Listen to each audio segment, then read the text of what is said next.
यार हमारी रावण से बात थी और सर में मारो, अब सर में भरा मार राक्षस। भगो एक लोग। आप पूछोगे कि क्या खासियत है इन बाबा की, तो भाई बताया जा रहा है कि दोस्तों आपने वो फिल्म तो देखी होगी ना कि जिसमें वो कह रहा है रॉन्ग नंबर, वो रॉन्ग नंबर वाली फिल्म देखी ना। आज की स्टोरी भी कुछ ऐसी ही है, ये रॉन्ग नंबर वाली। बात ये है कि इस वीडियो के अंदर आपको ये समझ आएगी कि किस तरह से लोग किसी इंसान के दिमाग के साथ खेलते हैं यार। हमारे पाकिस्तान के अंदर, बल्कि पाकिस्तान के अलावा दुनिया भर में ये काम चल रहे हैं और दुनिया भर में ये घिनौने ड्रामे किए जा रहे हैं। कुछ बाबा बने होते हैं और ये जनाब उनका जब पोल खुलता है तो वो हमारे सामने आता है। पाकिस्तान में इतने काफ़ी सारे केस हुए हैं ऐसे कि जिनमें आप लोगों ने खुद वीडियोस देखी होंगी कि जिनके अंदर बाबा बने होते हैं और आखिरकार वो पकड़े जाते हैं और जनाब पुलिस उनकी फिर चतरोल करती है अच्छी सी। तो ये वीडियो भी आज इसी तरह से आपको बताने के लिए, आपको थोड़ी सी मोटिवेट करने के लिए, एजुकेशन देने के लिए ये वीडियो मैं देख रहा था। तो मैंने कहा कि आप लोगों के साथ भी इस चीज़ को शेयर करना चाहिए कि आप लोग भी इस वीडियो को देखो। यार मैं कह रहा हूँ कि ये किस तरह के लोग हैं यार। इन लोगों को ज़रा शर्म नहीं आती कि एक इंसान के साथ कैसे खेलते हैं यार, एक बंदे के साथ जो मजबूर होता है। मेरे जैसा मजबूर बंदा चला जाएगा जी बाबा जी मेरे घर ने हालात बहुत ख़राब ना हो तो मैं तो सामने इस वजह से पेश आया कि ए मसला मेरा हल हो जाए यार, इस तरह के। और फिर बाबा जी मेरा फ़ायदा उठा के ना तो जनाब वो कभी कहेंगे ये तावीज़ ले जाओ, ये तावीज़ पानी में डाल के पी लेना, ये घर पे जा पे लटका देना वहाँ पे और ये फ़लाँ जगह पे रख देना तो तुम्हारा मसला हल हो जाएगा। और मेरी ये ज़हनी टेंशन है ना ये मेरी हट जाएगी और मैं ये कहूँगा कि जी बाबा जी ने बहुत अच्छा तवीज़ दिया और काम हो गया मेरा। ये लोग दूसरों के दिमागों के साथ खेलते हैं और दूसरों की जो मजबूरियाँ होती हैं ना उनके साथ ये खेलते हैं, उनका खिलवाड़ करते हैं और खिलवाड़ करके ये पैसे कमा लेते हैं, अच्छे खासे कमाते हैं, ये बहुत ज़्यादा कमाते हैं, आप लोगों से भी ज़्यादा कमाते हैं ये लोग पैसे, लेकिन ये बने बाबा होते हैं। तो खैर बातें लंबी हो जाती हैं और मैं आपको ये बताता चलो कि इस वीडियो को आपने पूरा देखना है और लाजमी देखना है ताकि आप लोगों को ये पता चले ये किस तरह के लोग होते हैं। तो एक और बात आपसे करना चाहूँगा कि फ़लस्तीन के भाइयों के लिए, बहनों के लिए दुआ ज़रूर करें। हर वीडियो के अंदर मैं बताता हूँ और हर बार आप ज़रूर सुना करें और इस पे अमल भी किया करें। प्लीज़ आपसे रिक्वेस्ट है इस चीज़ की। बाकी वीडियो को ना देखें लेकिन बेशक इस चीज़ को इग्नोर कर दें वीडियो को, लेकिन मैं आपसे ये जो रिक्वेस्ट कर रहा हूँ ना कि फ़लस्तीन के भाइयों के लिए, माई के लिए, उनके लिए दुआ ज़रूर करें यार। वो छोटे छोटे बच्चे किस तरह से, मैं कह रहा हूँ कि इस सर्दी में मेरी तबीयत ख़राब है तो मेरी जो हालत है वो मुझे पता है, लेकिन इस सर्दी के अंदर वो किस तरह से कहाँ रह रहे होंगे यार। अल्लाह ताला की ज़ात उन पे करम फरमाए। हस्बुनल्लाह व निअमल वकील। वीडियो की तरफ चलते हैं, वीडियो को देखते हैं कि वीडियो के अंदर बताया क्या जा रहा है। मैं नमस्कार दोस्तों, पिछले कुछ हफ्तों में एक नए बाबा ने एंट्री मारी है मार्केट में, बागेश्वर बाबा। एक बार हमारी रावण से बात थी और सर में मारो, अब सर में भरा मार राक्षस। भगो एक लोग। आप पूछोगे कि क्या खासियत है इन बाबा की, तो भाई बताया जा रहा है कि चमत्कारी तरीके से ये बाबा लोगों की प्रॉब्लम समझ लेते हैं और बड़े ही चमत्कारी सॉल्यूशंस देते हैं लोगों की प्रॉब्लम्स को लेकर। इसके सर में मारो जरा, गला पकड़ इसका, गला पकड़। लेकिन इतना काफी नहीं है, इसके ऊपर थोड़ा हिंदू मुस्लिम छिड़क दो तो न्यूज वाले आज के दिन वैसे ही आपको पॉपुलर बना देंगे। सैटायरिस्ट रॉफल गांधी ने इस पर एक मजेदार बात कही। बागेश्वर बाबा वाला पाखंड तो ईसाई मिशनरी और झाड़ फूक वाले मौलवी भी करते हैं, तो फिर बागेश्वर बाबा का विरोध क्यों? क्या हिंदू आज के दिन बिना रोक टोक के मूर्ख भी नहीं बन सकता? सही बात नहीं है दोस्तों। लोग IITN बनते हैं आज के दिन, कुछ लोग साइंटिस्ट बनते हैं, कुछ लोग IAS बनते हैं। अगर कुछ लोग बेवकूफ बनना चाहें तो क्यों नहीं बन सकते वो बेवकूफ? सबको मूर्ख बनने का अधिकार है और सभी रिलीजन्स के लोग इस अधिकार के बारे में जागरूक हैं। लोग रिलीजन को लेकर जरूर डिवाइडेड होंगे एक दूसरे से, लेकिन यूनाइटेड हैं ये सारे रिलीजन के लोग सुपरस्टिशन के नाम पर। ऐसे फर्जी बाबा आपको हर धर्म में मिल जाएंगे और कितने लॉयल तरीके से कुछ लोग इन्हें फॉलो भी करते हैं। आइए आज के वीडियो में इस बागेश्वर बाबा को समझते हैं और जनरली इन बाबाओं के फिनोमिना को भी समझते हैं। You don't have any relationship with Jesus, Mahavir, Buddha, Krishna, not at all.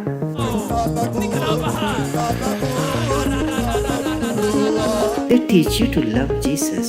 Why? Because he turned water into wine. अध्यात्म तो चमत्कारों के विरुद्ध खड़ा होता है और अंधविश्वास के विरुद्ध खड़ा होता है। जो लोग ऐसा काम कर रहे हैं वो वैज्ञानिक तो नहीं है, वो आध्यात्मिक भी नहीं है। तो बागेश्वर बाबा से शुरुआत करें तो इसके पीछे जो इंसान है वो है धीरेंद्र शास्त्री। मध्य प्रदेश के गांव से आता है, वहां पर एक आश्रम भी चलाता है जिसका नाम है बागेश्वर धाम। दैनिक जागरण की रिपोर्ट के अकॉर्डिंग इसका असली नाम एक्चुअली में है धीरेंद्र कृष्णा गर्ग और इसकी उम्र सिर्फ 26 साल। यानी एज में ये मुझसे भी छोटा है। इमेजिन करके देखो, 26 साल का लड़का यहाँ पर एक बाबा बन गया। कहीं ऐसा ना हो कि आने वाले सालों में हमें देखने को मिले कि 15-16 साल के लड़के भी स्कूल से ड्रॉप आउट करके बाबा बनने की सोच रहे हो। लेकिन एनीवेज, धीरेंद्र की बात करें तो ये पहली बार खबरों में आया अपने कम्युनल भड़काऊ भाषण की वजह से। पिछले साल अप्रैल की बात है, मध्य प्रदेश में सागर में प्रवचन चल रहा था इसका, और इसने कहा सब हिंदुओं एक हो जाओ और पत्थर फेंकने वालों के घरों पर बुलडोजर चलवाओ। निवेदन है सब हिंदू एक हो जाओ और पत्थर मारने वालों के घर पर बुलडोजर चलवाओ। बड़ा ही ऑब्वियस पॉलिटिकल रेफरेंस जो उत्तर प्रदेश में किया जा रहा है, इस पर मैंने एक अलग से वीडियो भी बनाया था। लेकिन इसके बाद इसने कहा सब अपने हाथ में हथियार उठा लो, मतलब सब हथियार उठा लेंगे अपने हाथों में तो पुलिस क्या करेगी? पुलिस की अपनी जॉब छोड़ दे और बाबा बनने बैठ जाए। लॉयर्स और जजेस और लॉ एंड ऑर्डर का क्या? लो जग जाओ, अब सब हिंदू अपने हाथ में हथियार उठा लो और कह दो हम सब हिंदू एक हैं। बड़ी ही ऑब्वियस बात है कि ये कम्युनल भड़काऊ भाषण था, पब्लिक पीस को डिस्टर्ब करने की कोशिश थी। लेकिन जैसा कि हम जानते हैं हमारे देश में लॉ एंड ऑर्डर की क्या हालत है, कोई अरेस्ट नहीं किया गया। कुछ दिन बाद धीरेंद्र कहता है कि मैं बाबा नहीं ढाबा हूं, ऐसी गलती बार बार करता रहूंगा। अब उन्हें पता ही नहीं कि हम बाबा है ही नहीं, हम तो ढाबा है।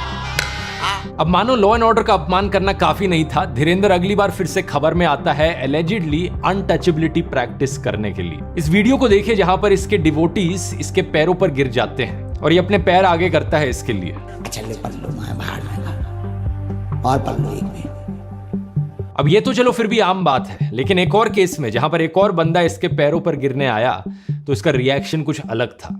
बस छूना नहीं है, मैं अछूत आदमी है ना छू।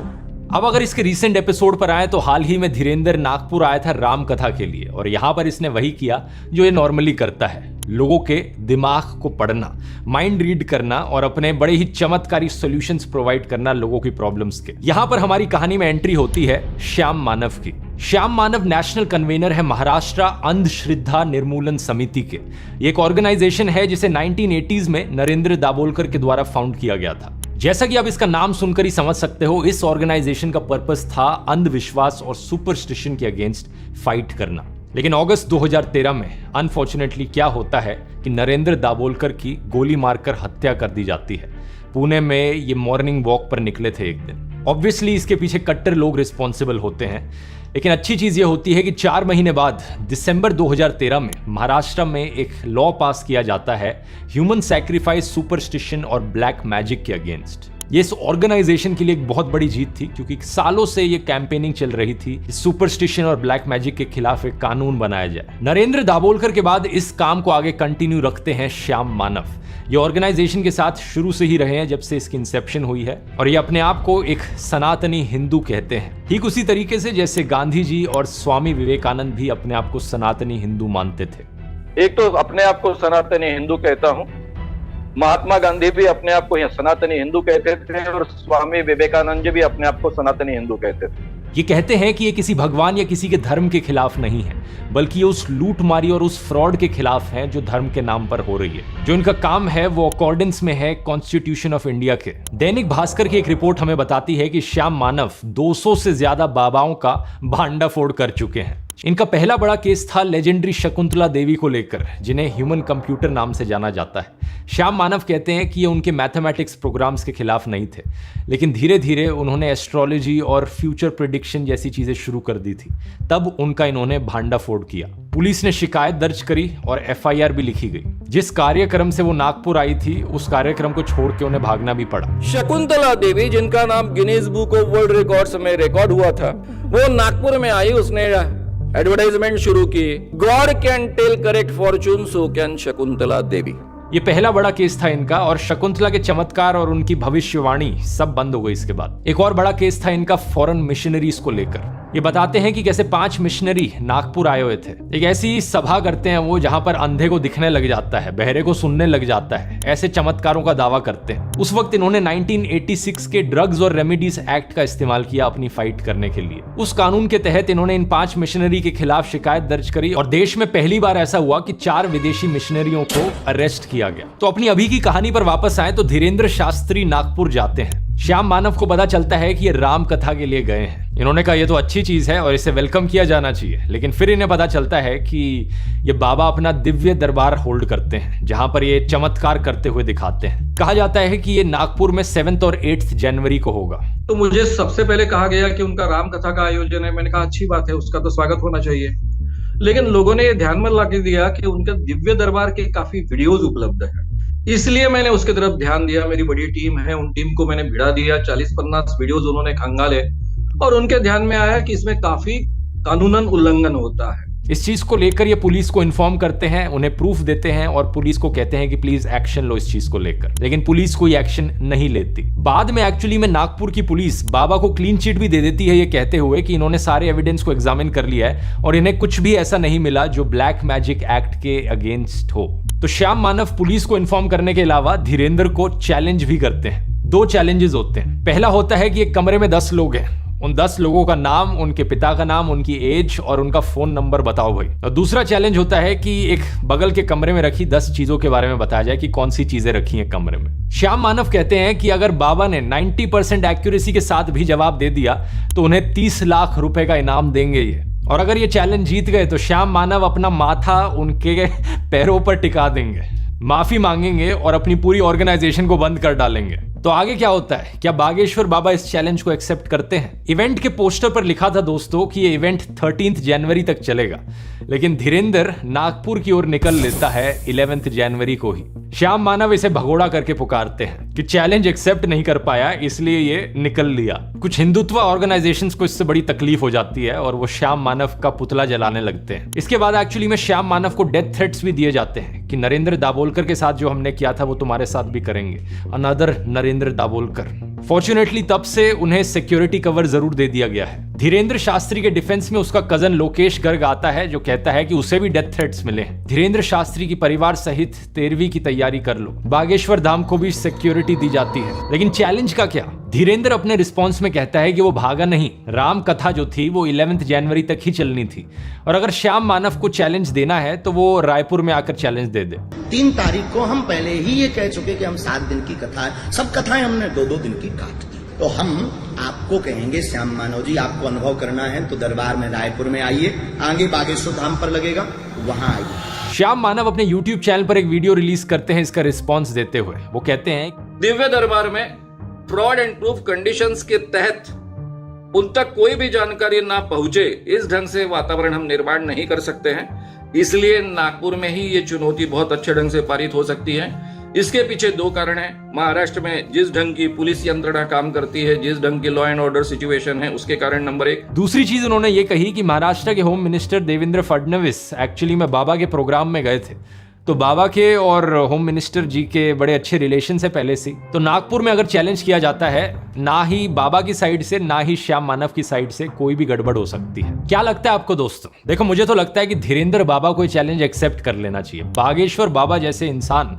को छोटी मोटी चीजों के बारे में नहीं सोचना चाहिए। नागपुर हो रायपुर हो, क्या फर्क पड़ रहा है? बागेश्वर बाबा के हजारों फॉलोअर्स इस इमेजिनेशन में जी रहे हैं कि श्याम मानव कैसे अपना माथा बाबा के चरणों में टेकेंगे। इसी बीच दोस्तों, शंकराचार्य स्वामी अविमुक्तेश्वरानंद ने एक बड़ी इंटरेस्टिंग स्टेटमेंट दी। इन्होंने कहा कि चमत्कार दिखाने वाले जोशीमठ आकर घिसटती हुई जमीन को रोककर दिखाएं। इन्होंने ये भी कहा कि कोई ऐसा चमत्कारी पुरुष है तो धर्मांतरण रोक दे, लोगों की आत्महत्या रोक दे, लोगों के घरों में झगड़े हो रहे हैं, फसाद हो रहे हैं, उन्हें रोक दे। ऐसा कोई भी जनता और राष्ट्र के लिए उपयोगी चमत्कार करके दिखाए, तभी हम उसे एक चमत्कारी पुरुष कह सकते हैं। मेरी तरफ से कुछ और सजेशंस धीरेन्द्र के लिए। मुझे लगता है इन्हें रॉ ज्वाइन कर लेनी चाहिए। अलग अलग देशों की सीक्रेट इंफॉर्मेशन पता करने में बहुत मदद मिलेगी। ये पुलिस की मदद कर सकते हैं चोर डकैतियों को पकड़ने में। इनफैक्ट इन्होंने तो ये भी क्लेम किया है कि ये कैंसर को भी क्योर कर सकते हैं अपनी दवाइयों और आशीर्वाद के द्वारा। कैंसर रोग है, दूसरे स्टेज का है, हम एक विधि कर दें, भी कैंसर की दवाई धाम पे मिल है, ठीक हो जाएगा, आशीर्वाद। माँ बीमार है, 3 साल से दर्द कैंसर नामक रोग बना हुआ, ओमवती को कृपा हो जाएगी, आशीर्वाद है। ये अखंड ज्योति जलाएं, 50 ग्राम देसी गाय के गौमूत्र में 2 खड़ी हल्दी की गांठ पीस करके मिला करके रोगी को पिलाएं, लाभ 100% होगा, आशीर्वाद। मुझे ये बात समझ में नहीं आती भाई, किस बात का इंतजार है? हमारी देश की सरकार क्या कर रही है? क्यों हॉस्पिटलों में टाइम वेस्ट किया जा रहा है? इन बाबा को जल्दी से लाया जाए, इनसे क्योर सीखा जाए कैंसर का और सब में बांट दिया जाए। इतने सारे पेशेंट्स हैं इंडिया में। लेकिन ये सब होगा नहीं दोस्तों। क्योंकि ये एक बहुत बड़ा फ्रॉड है। जेम्स रैंडी दुनिया के मोस्ट फेमस मैजिशियंस में से हैं। धीरेंद्र की छोटी मोटी ट्रिक्स कुछ भी नहीं है जेम्स रैंडी के सामने। लेकिन फर्क ये है कि जेम्स अपनी ट्रिक्स का इस्तेमाल करते थे लोगों को एंटरटेन करने के लिए, और धीरेंद्र अपनी ट्रिक्स का इस्तेमाल करता है लोगों को बेवकूफ बनाने के लिए और एक कल्ट फॉर्म करने के लिए। जेम्स रैंडी ने एक जेम्स रैंडी फाउंडेशन की स्थापना करी साइंटिफिक टेम्परामेंट को प्रमोट करने के लिए। इसमें उन्होंने अपना एक $1 मिलियन पैरानॉर्मल चैलेंज निकाला। चैलेंज बड़ा सिंपल था। दुनिया में कोई भी इंसान जेम्स रैंडी को प्रूफ दिखा दे सुपर नेचुरल चीजों का, पैरानॉर्मल चीजों का, ये भूत प्रेत जैसी चीजें, और उस इंसान को $1 मिलियन का इनाम मिल जाएगा। लेकिन आज तक कोई इस चैलेंज को नहीं कर पाया है। इस चीज को डिटेल में मैंने भूतों वाले वीडियो में भी एक्सप्लेन किया था, गोश्ट्स के ऊपर जो मैंने वीडियो बनाया था। नहीं देखा है उसका लिंक मैं नीचे डिस्क्रिप्शन में डाल दूंगा। हैरानी की बात यह है कि इसके बावजूद भी दुनिया भर में लोग एस्ट्रोलॉजर्स और चमत्कारी बाबाओं से बड़े आकर्षित होते रहते हैं। कहीं हमें एक बाबा देखने को मिलता है जो हवा से सोने की चेन निकाल देता है, कोई बाबा पानी का पेट्रोल बना देता है। सुपरस्टिशन तो चलो फिर भी कुछ हद तक एक हार्मलेस चीज हुई या सेल्फ हार्मिंग चीज हुई, लेकिन बहुत से बाबाओं को पाया गया है कि कितने क्राइम्स में इन्वॉल्व होते हैं। कहीं पर murder, sexual harassment, tax evasion, kidnapping, human trafficking. और कमाल की बात यह है कि ऐसे ही ढोंगी बाबाओं का अक्सर कोई ना कोई पॉलिटिकल कनेक्शन भी निकल कर आता है। इस चीज को वैसे इस ऑडियो बुक में बहुत अच्छे से बताया गया है, बाबाज एंड इंडियन पॉलिटिक्स। ये आपको कुक्कू एफएम पर मिलेगी। यहाँ पर आप लोगों के लिए एक बड़ा सरप्राइज है, क्योंकि अभी हमने 10 मिलियन सब्सक्राइबर का मार्क रीच किया है। तो कुक्कू एफएम एक बम्पर ऑफर लाया है आप लोगों के लिए। कूपन कोड है ध्रुव 10M, और अगर आप इस कूपन कोड को यूज करोगे तो कुक्कू एफएम का पहले महीने का सब्सक्रिप्शन आपको सिर्फ ₹1 में मिलेगा। सही सुना आपने, लेकिन ये ऑफर सिर्फ इस वीडियो के लिए ही है और सिर्फ पहले 1000 लोगों के लिए ही है। तो अगर आप अभी तक उन लोगों में से थे जिन्होंने कुक्कू एफएम को ट्राई आउट नहीं किया था, तो ये सबसे अच्छा मौका है। लिंक इसका नीचे डिस्क्रिप्शन में मिल जाएगा, जाकर चेकआउट कीजिए। अब टॉपिक पर वापस आते हैं। 2017 में जो हिंदू साधुज की सबसे टॉप बॉडी है अखिल भारतीय अखाड़ा परिषद, उन्होंने 14 फेक बाबाओं की लिस्ट भी जारी करी थी। इस परिषद के प्रेसिडेंट ने यह भी कहा था कि लोग ऐसे पाखंडियों से चौकन्ने रहें, ये साधुओं का नाम बदनाम करते हैं। इस लिस्ट में कई बड़े नाम थे, आसाराम, राधे मां, निर्मल बाबा, गुरमीत सिंह, नारायण साई। इसके अलावा कई और बाबा हैं जो क्राइम्स में इन्वॉल्व होते हुए पाए गए हैं। नित्यानंद, मिर्ची बाबा, जलेबी बाबा, प्रेम आनंद, चंद्र स्वामी, अमित चैतन्य। और जैसा मैंने आपको वीडियो के शुरू में बताया था, ये कोई ऐसी प्रॉब्लम नहीं है जो सिर्फ एक धर्म में ज्यादा देखी जा रही। मुस्लिम फेक बाबाज भी आपको देखने को मिलेंगे। शेख अब्दुल रहीम, अकमल राजा, हकीम बाबा, आसिफ नूरी। अकमल रजा ने एक औरत को कहा कि अगर अपने हस्बैंड की बीमारी को क्योर करना चाहते हो तो अपनी बेटी को लाकर मुझे सौंप दो। दीनू मोहम्मद एक तांत्रिक सिमिलर चीजें कर रहा था। ऐसे ही दोस्तों कई क्रिश्चियन बाबाज भी मिलेंगे आपको। केरला में एक भयानक केस देखा गया जहां पर एक औरत को ब्लैकमेल किया गया उसका कन्फेशन सीक्रेट का इस्तेमाल करके। आमतौर पर आप किसी चर्च में जाते हो तो अक्सर आप अपने कन्फेशंस बताते हो वहां मौजूद प्रीस्ट को। तो जो औरत ने बताया इसे, उसको उसी का इस्तेमाल करके ब्लैकमेल कर दिया। फिर इस औरत का एडवांटेज लिया इन्होंने। इसके बाद कुछ ऐसे भी क्रिश्चियन बाबा हैं जो अपने आप को बताते हैं कि ये कितने मिराकुलस क्योर्स करने लग रहे हैं। एक बजिंदर सिंह जिसके 20 लाख से ज्यादा सब्सक्राइबर्स हैं यूट्यूब पर। बागेश्वर बाबा की तरह ये भी नाम बताता है, इविल स्पिरिट्स को हटाता है और लोगों की जो डिसेबिलिटीज है उन्हें क्योर कर देता है। कब से प्रॉब्लम है ये?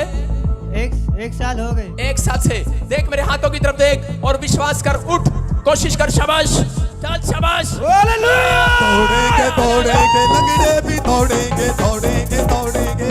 आओ शाबाश शाबाश। देखो देखो देखो लड़का, हाँ पकड़ इसका। हालेलुया। चलो चल चलो चल, शाबाश कर, चल चल कैमरामैन जूम करो, जूम। दौड़ेंगे दौड़ेंगे लंगड़े भी दौड़ेंगे।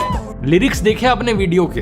दौड़ेंगे दौड़ेंगे लंगड़े भी दौड़ेंगे, मतलब किस टाइप के लिरिक्स हुए ये। इन फर्जी क्रिश्चियन बाबाओं पर एक फिल्म भी बनाई गई है, ट्रांस, जिसे डायरेक्ट किया था अनवर रशीद ने। बड़ी ही मास्टरपीस फिल्म है, अगर आपने नहीं देखी तो जाके देखना। इन सारे फर्जी बाबाओं की बात करते हुए हमें इंग्लिश स्पीकिंग फर्जी बाबाओं के बारे में भी नहीं भूलना चाहिए, क्योंकि कुछ एजुकेटेड लोगों को लगता है कि बाबा के मुंह से अगर इंग्लिश निकलेगी तो बाबा बड़ा क्रेडिबल बन जाएगा, बाबा की बातों में ज्यादा सच होगा। एक ऐसा ही बाबा कहता है कि एक्लिप्स के दौरान खाना मत खाओ, जल्दी बासी हो जाता है। एक और पॉइंट ऑफ टाइम पे ये भी कहता है कि पानी को गुस्से से देखा और वो पानी पी लिया तो बीमार हो जाओगे। एक वीडियो में कहा कि मरने के बाद 11 दिन के बाद तक नाखून और बाल बढ़ते रहते हैं। और कमाल की बात यह है कि ऐसे फर्जी बाबाओं को IITs में भी इन्वाइट किया जाता है लेक्चर देने के लिए। इसी से ही देखकर आप समझ सकते हो कि इंडिया में साइंटिफिक टेम्परामेंट की कितनी कमी है। एक सवाल यहाँ ये उठता है कि लोग इन फर्जी बाबाओं के चक्कर में क्यों पड़ते हैं। इलिटरेसी को एक कारण बताया जा सकता है कि लोगों का अनपढ़ होना, लेकिन इकलौता रीजन इसे नहीं बताया जा सकता, क्योंकि हमें कई ऐसे केसेस देखने को मिलते हैं जहां पर एजुकेटेड लोग जो अच्छी नौकरियां करने लग रहे हैं वो भी इन फर्जी बाबाओं के खेल में बेवकूफ बन रहे हैं। इसलिए दूसरा कारण बताया जा सकता है कि हमारे इंडियन एजुकेशन सिस्टम में कुछ कमी है।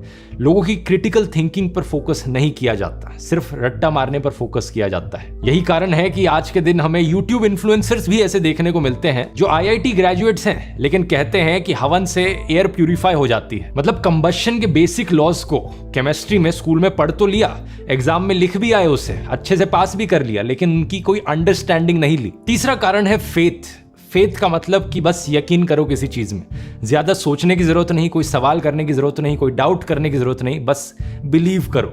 लोग यकीन करते हैं क्योंकि वो यकीन करना चाहते हैं, और अक्सर ये फर्जी बाबा लोगों की कमजोर इमोशनल स्टेट और लोगों की जिंदगी में चल रही प्रॉब्लम्स का फायदा उठाते हैं। लोग अपनी जिंदगी में फ्रस्ट्रेटेड हैं, कोई सोल्यूशन नहीं मिल रहा है उन्हें। आमतौर पर जो मेंटल प्रॉब्लम्स होती हैं उनके लिए एक थेरेपिस्ट के पास जाया जाता है या साइकोलॉजिस्ट के पास जाया जाता है, ज्यादातर डेवलप्ड देशों में। लेकिन इंडिया में ये कल्चर इतना फैला नहीं है अभी, लोगों के पास कोई होता नहीं जिसके पास वो अपनी प्रॉब्लम्स लेकर जा सकें, और इसलिए वो इन फर्जी बाबाओं के पास जाते हैं। मेंटलिस्ट करण सिंह मैजिक और सुहानी शाह भी एग्जैक्टली यही काम करते हैं जो ये फर्जी बाबा करते हैं, लोगों के माइंड रीड करना। लेकिन फर्क ये है, ये एंटरटेनमेंट के तौर पर करते हैं। ये नहीं कहते कि हम आपकी प्रॉब्लम्स का क्योर दे देंगे। इस चीज की डिटेल में बात मैंने करण सिंह के साथ जो वीडियो बनाया था उसमें करी थी, आप खुद जाकर देख सकते हैं एग्जैक्टली कैसी ट्रिक्स का इस्तेमाल किया जा रहा है माइंड रीड करने के लिए। करण सिंह ने मेरा भी माइंड रीड किया था, और सही में कमाल की टेक्निक्स हैं, लेकिन ये सिर्फ ट्रिक्स हैं। लिंक नीचे डिस्क्रिप्शन में डाल दूंगा इसका। अच्छा, यहां पर यह भी कहना जरूरी है कि जो बाबाओं का कॉन्सेप्ट है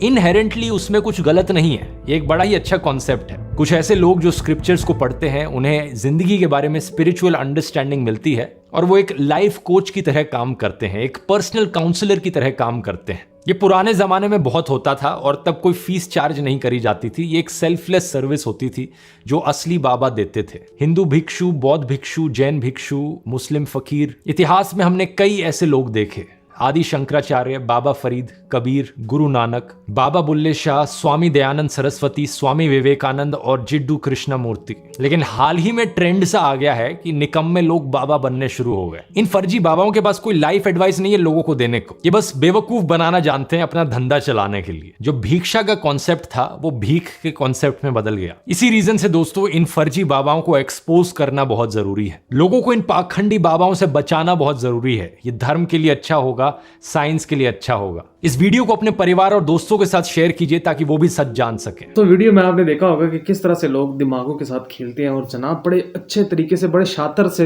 होके ये खेल लेते हैं और दिमागों के साथ। इस बंदे की उम्र 26 साल है और जो वीडियो बना रहा है वो भी उससे बड़ा है, और ये इसके पास ऐसी ट्रिक है कि इंसान के दिमाग के साथ ये खेल लेता है, और जनाब अपना पाँव आगे कर रहा है, चूम रहा है। पता नहीं कैसे कैसे काम ये पाकिस्तान में भी चलते हैं, दुनिया भर में ये ऐसे चलते हैं। लेकिन अल्लाह ताला की ज़ात हमें इन जैसे लोगों से बचाए, इन जैसे शैतानों से बचाए हमें, कि ये शैतान जो है ना ये दुनिया भर में मौजूद है। पाकिस्तान के अंदर तकरीबन मेरे ख्याल में कोई 55% या 70% कर लें, 70% ऐसे हैं कि जो दो लोगों के साथ खेल रहे हैं, सिर्फ नाम के। बहुत सारी ऐसी चीज़ें भी हैं जो रियल भी हैं, लेकिन बहुत सारी ऐसी चीज़ें भी हैं जो फेक भी हैं। लेकिन मेरे ख्याल के मुताबिक, शायद आप लोगों का क्या ख्याल है, आपने अपनी राय ज़रूर देनी है कमेंट्स में, लेकिन मेरे ख्याल के मुताबिक ये सब कुछ एक ड्रामा, ये झूठ ही है। आप लोग अगर गए हो, अल्लाह ना करे कि आपको विज़िट हुआ हो कहीं उनके पास, तो आप लोग भी अपनी राय कमेंट्स में ज़रूर बताइएगा मुझे, ठीक है। तब तक अपना ख्याल रखिएगा, फ़लस्तीन के भाइयों के लिए दुआ करिएगा। हस्बुनल्लाह व निअमल वकील। अपना ख्याल रखें। अल्लाह हाफ़िज़।